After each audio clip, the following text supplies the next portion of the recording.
lasagna to go. I'm gonna name you Garfield. Terry Hitchcock, Harkins Theaters. Yes. I apologize in advance. The eating you're about to see will not be pretty. You've warned kids in this movie, hey, you might not want to watch this because the eating gets ugly, but now we get to see it on a big screen. That's right. It's really ugly. It's ugly. It's filthy.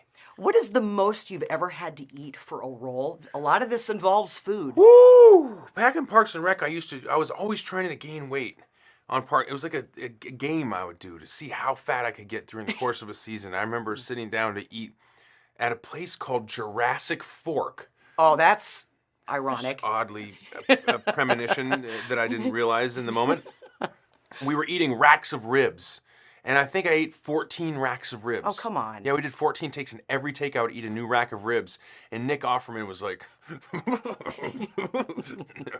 you have to stop doing that. And I did it, and I ate all these ribs, and then for lunch, we were having ribs. And I sat down with him with 2 more racks, and he's like, dude, you're going to die. And I just ate all the ribs.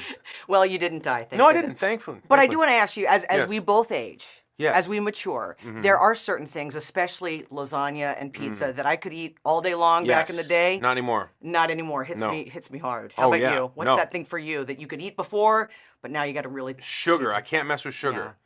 I go no sugar, and then I'll have like accidentally a grain of sugar will like fall and land on my lips, and my ass is like, and then one love handle pops. I'm like, how did that happen?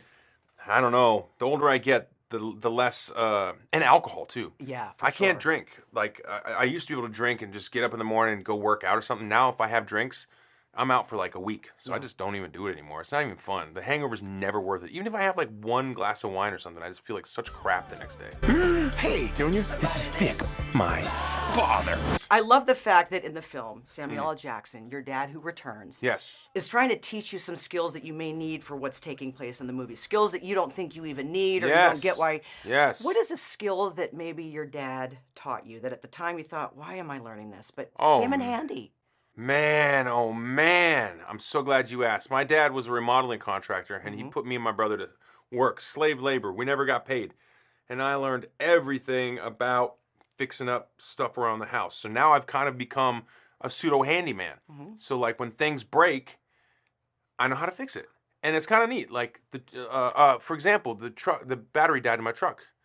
And I just ordered a new battery and I went and replaced it. Yeah. And Catherine was like, you know how to do that? I was like, thank you, Dad. Yes, I do. And it's not that hard, but you know. No, but still. It's just, yeah, little stuff like that, working with my hands, working with tools. That was something my dad taught me, and it was always so frustrating because I wanted to be doing other things, and now I'm grateful. The other thing that I thought was a really neat message is as you get older, you learn more about your parents. Right. You know, things you didn't know, and you Right. you have judgments that you make. Yes. You learn that they were judgments that are inaccurate. What is something about you that you can't wait to teach your kids? They're probably too young, but they'll really appreciate it later. Something about you. Oh, that they'll man, learn it's a later on. great question, and I have young children, and so, I mean, I have an 11-year-old and I have a 4-year-old and a 2-year-old. Well, they're about to be 4 and about to be 2. Maybe by the time this interview comes out. They got birthdays coming up for We do both have of to them. hold it for a few weeks. Yeah, but there is this beautiful phenomenon that you're talking about where I think really growing up is understanding that your parents were just kids who had kids. And so I expect at some point my children will come to that realization. And until they do, I'm a demigod in their eyes, and I'm going to use that. But one day there'll be a moment where they realize I was just a kid who had a kid. And I think in that moment you realize that in a way your parents are your parents, but we're all kind of brothers and sisters in a way, you know. And so like there's a little bit of grace that comes with that. You say, wow, thanks, Mom and Dad. I got so mad at those times you weren't perfect, but now I've been imperfect, and I understand that you're just doing your best. Yep. That's growing up, I think. If I don't make it back, tell my story. in the movie, he says, if I don't make it back, tell my story. Yeah. I know you're not going anywhere, but what celebrity pal would you trust to tell your story? Oh, to tell my story? Who would tell Chris Pratt's story? A Oh. celebrity buddy that you'd trust to tell it. Amy Poehler. Love it. Amy Poehler. Tell my story. Great answer. No, please, no. Ow, it's so hot. Ow, it's really hurting. Ow, ow, ow. You saw nothing.